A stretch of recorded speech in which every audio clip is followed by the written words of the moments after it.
దేవుడా శిక్షకుడు రానేమన్నా ముఖ్యమంత్రి ఎవరన్నా అడిషనల్ కలెక్టర్ లేకపోతే ఉద్యోగం పెట్టాడు. అదే ఒక సీనియర్ ఎమ్మెల్యే ఉన్నాడు, ఎమ్మెల్సీ ఉన్నాడు, ఇంతమంది సర్పంచులు ఉన్నారు. ఒక్క నిమిషం తీసుకోవాలి వరకు ఏమన్నా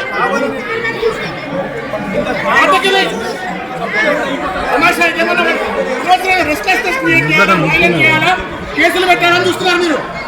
ఈ కుట్ర ఇది ఏంటంటే తప్పుది. వాటి కోఆపరేట్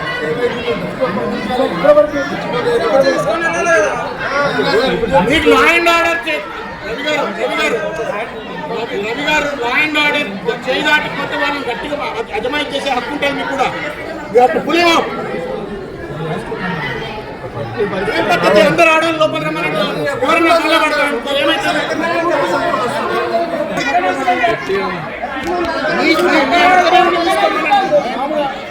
మీ వెనక మీ చుట్టూ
ఈకో టౌన్ జీవో 20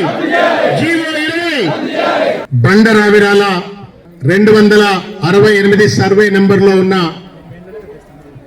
494 ఎకరాల అద్భుతమైనటువంటి పరిశ్రమలు పెట్టడానికో, అక్కడ స్కూళ్లు పెట్టడానికో, హాస్పిటళ్లు పెట్టడానికో అనుకూల యోగ్యమైనటువంటి భూమిని ఇవాళ రేవంత్ రెడ్డి అనే ఒక గద్ద కళ్ళు పడి ఇవాళ అక్కడ ఒక డంపింగ్ యార్డ్ పెడుతుంటే ఆ డంపింగ్ యార్డ్ కు వ్యతిరేకంగా మనల్ని, మన భూములను, మన ప్రజల జీవితాలను, భవిష్యత్ తరాలను కాపాడుకోవడం కోసం అని చెప్పని 16 గ్రామాల నుండి విచ్చేసినటువంటి అమ్మలు, అక్కలు, అన్నలు, చెల్లెళ్ళు అందరికీ కూడా తెలంగాణ అందరూ తెలియజేస్తా ఉన్నాను.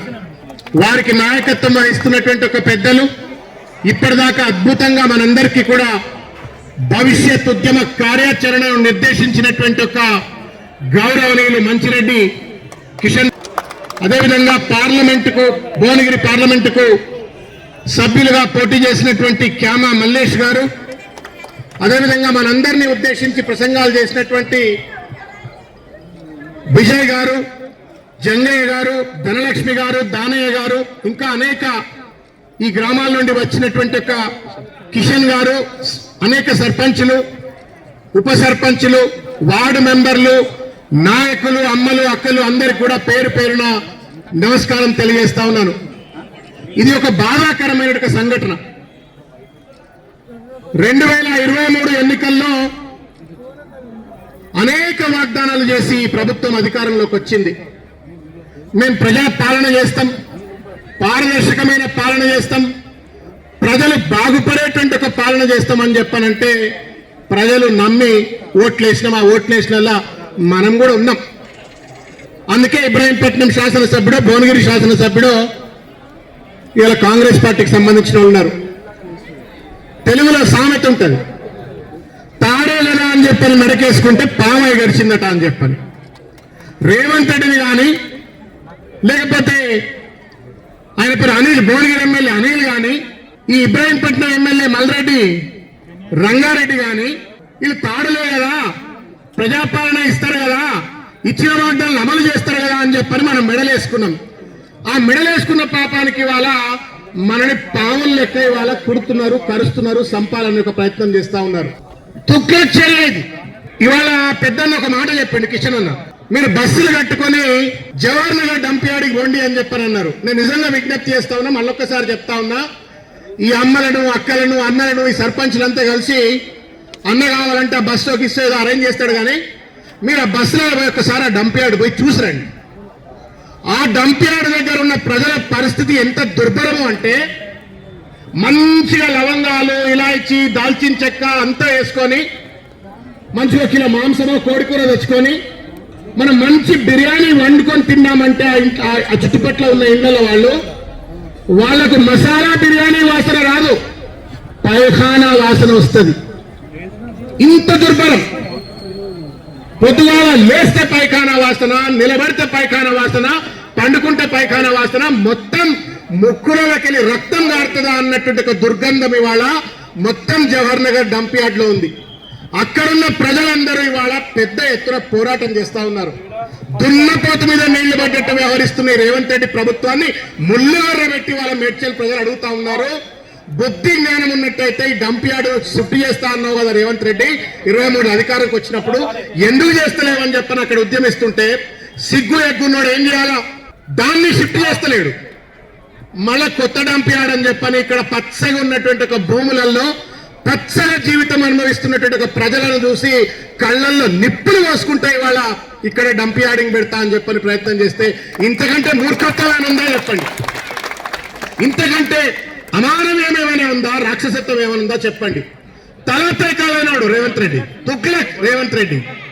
ఎందుకు ఈ మాట చెప్తా ఉన్నా అంటే, ఆ ఊరు పేరే ఉన్నదేమో జపాన్ ఊరు పేరు కిటక్యూషు అట. మన సొమ్ముతోటి జపాన్కి పోయిండు, మనందరూ ట్యాక్స్ సొమ్ముతోడే జపాన్కి పోయిండు. మనం అందరం అనుకున్నాం ఈ జపాన్కి పోయి మన ఏదో ఉద్ధరిస్తాడు కదా పెట్టాడు అని చెప్పని అనుకుంటే జపాన్కి పోయిండు. ఆడ ఎవరితో మాట్లాడిండో, ఏం మాయదారి ముచ్చట్లు చెప్పిండో, ఆ ఊరిలో ఏం చూసిండో, ఏమర్థమైందో ఈ సన్యాసికి నాకు తెలియదు. కానీ కిటకిషు నగరం దగ్గర ఉన్నటువంటి వాళ్ళతో నేను సంప్రదింపులు జరిపిన, వాళ్ళ సహకారంతో నేను డంప్ యార్డ్ పెడతా అని చెప్పని ఇవాళ ఒక సన్యాసి మాటలు మాట్లాడుతుండు. నేను అడుగుతా ఉన్నా రేవంత్ రెడ్డి, ఇవాళ ఇది పులిని చూసి నక్క వాత పెట్టుకున్నట్టు కాదా? ఇవాళ వేల కోట్ల రూపాయల విలువ చేసేటువంటి ఒక భూమిలో చెత్త మోసేటోడు చెత్త సన్యాసి అవుతాడా? వేల కోట్ల రూపాయల విలువ చేసే భూమిలో చెత్త మోసి తోడు చెత్త సన్యాసి అవుతాడా? దార్శనికత ఉన్న పాలకుడు అవుతాడా? ఒక్కసారి వాళ్ళ మనం ఈ కలెక్టరేట్ సాక్షిగా, తెలంగాణ తల్లి సాక్షిగా మనం అడగవలసిన ఒక బాధ్యత మన పైన ఉందని చెప్పి నేను తెలియజేస్తా ఉన్నాను.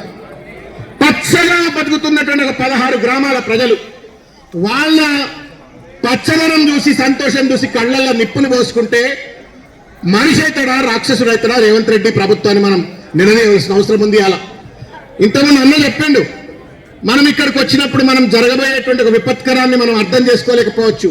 ఒక్కసారి జవహర్ నగర్ పోతే మీకు అర్థమవుతుంది. మన పిల్లల పిల్లల పిల్లలంతా కూడా ఇవాళ ఆగమయ్యేటువంటి ఒక పరిస్థితి. పచ్చగా బతుకుతున్నాం, రేపు ఆగమయ్యేటువంటి ఒక పరిస్థితి ఏర్పడుతుంది. కాబట్టి పెద్ద ఎత్తున వీటికి వ్యతిరేకంగా మనం పోరాటం చేయాల్సిన అవసరం ఉందని చెప్పి ఈ సందర్భంగా తెలియజేస్తా ఉన్నాను. నేను రేవంత్ రెడ్డి అడుగుతా ఉన్నా, మెదడు మోకాళ్ళకు వచ్చిందా సార్ మీకేమన్నా? ఎవరి రోల్ మోడల్ తీసుకొని మీరు నగరానికి అత్యంత సమీపంలో ఔటర్ రింగ్ రోడ్డుకు 3 కిలోమీటర్ల దూరం కూడా లేనటువంటి దగ్గర డంప్ యార్డ్ పెడతావా? నువ్వేమన్నా నాకు అర్థం కాదు. మెదడుందా ఏమన్నా? బుద్ధి జ్ఞానం ఉన్నోడు చేసే పనేనా? కనీసం అర్బన్ డెవలప్మెంట్ అంటాం మనం, నగరీకరణ, భవిష్యత్ తరాలకు అవసరమయ్యేటువంటి నగర అభివృద్ధి అని చెప్పని అంటాం. ఆ కనీస సోయి ఉన్నటువంటి వాడు ఎవడు కూడా 100 కిలోమీటర్ల దూరం పోయి ఆ డంప్ యార్డ్ పెట్టాలి. పెట్టదలుచుకుంటే ఏదో అడవిలో ఎక్కడో చూసి దూరంగా పెట్టాలా. అట్లా కాకుండా మనుషులు ఉండేటువంటి 16 గ్రామాల ప్రజలు, వేల మంది బతికే దగ్గర, పేదలు బతికే దగ్గరకు వచ్చి నేను డంప్ యార్డ్ పెడతా అని చెప్పని పత్రాలు జారీ చేసినట్టుగా దొంగ 20 జీవో పట్టుకొచ్చేట హక్కు నీకు ఎక్కడిది రేవంత్ రెడ్డి? దీనికోసమైనా నీకు అధికారం ఇచ్చింది?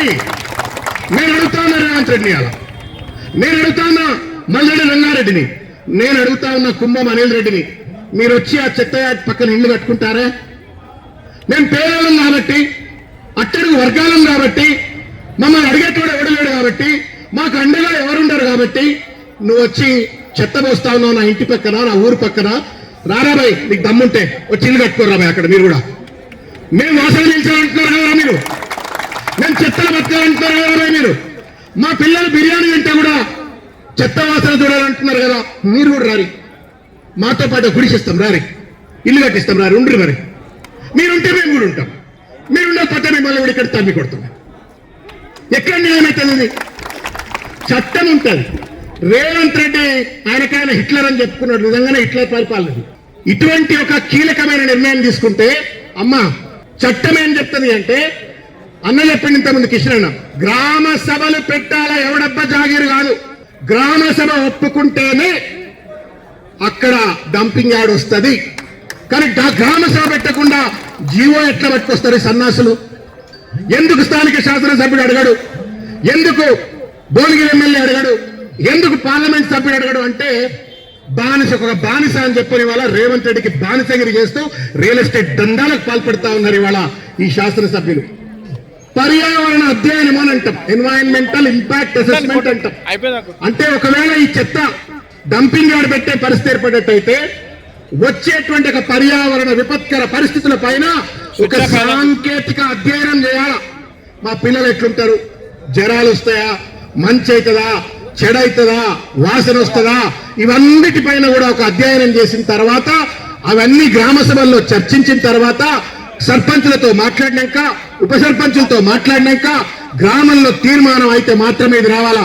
ఎవడబ్బా జాగీరని చెప్పని జీవో పట్టుకొస్తారు ఇవేం చేయకుండా. తెలంగాణ ఏమైనా నిజాం రాజ్యమా? తెలంగాణ ఏమైనా నిరంకుశ నిజాం రాజ్యమా?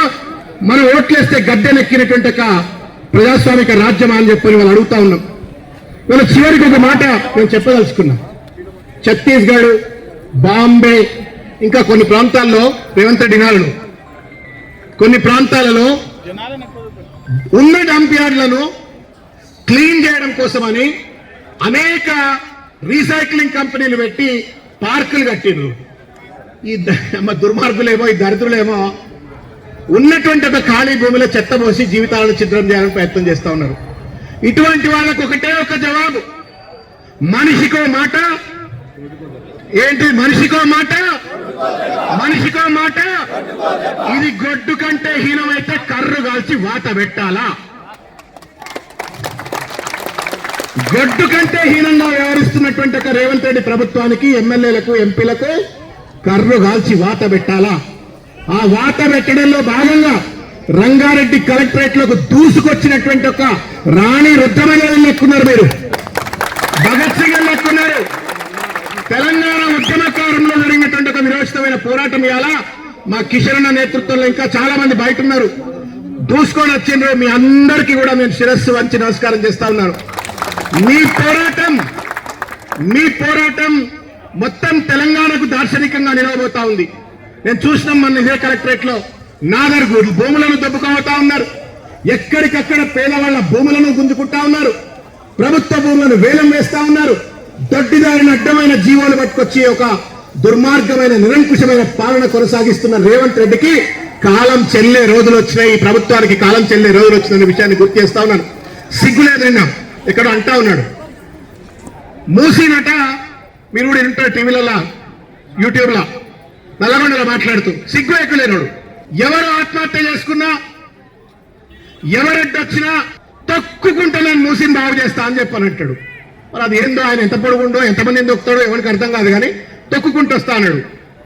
నేను అడుగుతా ఉన్నా సన్నాసి రేవంత్ రెడ్డిని, ఈ 494 ఎకరాల భూమి అది మన పల్లెల పక్కనున్న భూమి, దాంతో పాటుగా మూసి పరివాహక ప్రాంతంలో ఉన్న భూమి. అది ఇక్కడ పడ్డ చుక్క నీరు ఎక్కడికి పోతానా, ఎక్కడికి పోతామమ్మా? చెప్పరు గట్టిగా చెప్పరు, రేవంత్ రెడ్డికి వినిపించాలా? మూసిలోకి పోతుంది. అది సన్నాసి రేవంత్ రెడ్డి, నువ్వు ఇలా డంప్ యార్డ్ పెట్టి మూసి ప్రక్షాళన చేస్తాను, 1,00,000 కోట్ల ఖర్చు పెట్టి ఇలా డంప్ యార్డ్ పెడితే మళ్ళీ మూసి ఆగం కాదా? నువ్వు మూసి కలుస్తాం కాదా? గింత మెలడదొక్కడు ఉంటాడా? గింత మెలడదొక్కడు ఉంటాడా ఎవడన్నా? ఒక్కసారి లోతుగా అమ్మ చాలా అద్భుతంగా ఇక్కడి దాకా వచ్చి పోరాటం చేస్తున్నారు. ఈ పోరాటం మాయమాటలు చెప్పేటోళ్ళు వస్తారు, మసిమసి మారేడుకాయలు చేసేటట్టు ఒక మారీచులు వస్తారు. ఎవరి మాట వినకండి. ఆడ డంప్ యార్డ్ పెడితే మనం ఉన్నా లేకున్నా 5 ఏళ్ళు 10 ఏళ్ళు 20 ఏళ్ళు మనం పోతాం. కానీ మన పిల్లల జీవితాలు ఆగమవుతాయి, పిల్లల జీవితాలు ఆగమవుతాయి, భవిష్యత్ తరాలు సర్వనాశనం అయిపోతాయి. వాళ్ళని కాపాడుకునే కొందుకోసమైనా ఈ పోరాటాన్ని ఇంకా బలంగా ముందుకు తీసుకెళ్దాం. నేను రేవంత్ రెడ్డి గారికి విజ్ఞప్తి చేస్తున్నా, మూర్ఖంగా పోకేయ, సీతయ్య ఎవడి మాట వినడు అన్నట్టుగా మూర్ఖంగా పోకు, ప్రజల గుండె చప్పుడుని అర్థం చేసుకో. ఇవాళ జవహర్ నగర్ లో పడుతున్నట్టు ఒక ప్రజల బాధనని గుర్తించైనా సరే ఇక్కడ డంప్ యార్డ్ పెట్టొద్దు అని చెప్పని భారత రాష్ట్ర సమితి తరపు నుండి హృదయపూర్వకంగా నేను ఆయనకు డిమాండ్ చేస్తూ మరొక్కసారి మీ అందరికీ కూడా తెలంగాణ ఉద్యమాభినందనలు తెలియజేస్తూ, మీకోసం కిషన్ అన్న చెప్పిండు, రాష్ట్ర పార్టీ అంతా కూడా మీతో పాటు అందుబాటులో ఉంటుంది. అవసరమైతే మొత్తం తెలంగాణలో మీకోసం ధర్నాలు చేస్తాం, సమ్మెలు చేస్తాం. ఈ డంప్ యార్డ్కి వ్యతిరేకంగా మేము కూడా పోరాటం చేస్తామని చెప్పని సందర్భంగా తెలియజేస్తూ, నన్ను ప్రేమతో ఇక్కడికి ఆహ్వానించిన అన్న కిషన్ అన్నకు హృదయపూర్వకంగా ధన్యవాదాలు. మిగతా సర్పంచ్లకు, నాయకులకు అందరికీ కూడా హృదయపూర్వకంగా ధన్యవాదాలు తెలియజేస్తూ ముగిస్తా ఉన్నాను. జై తెలంగాణ.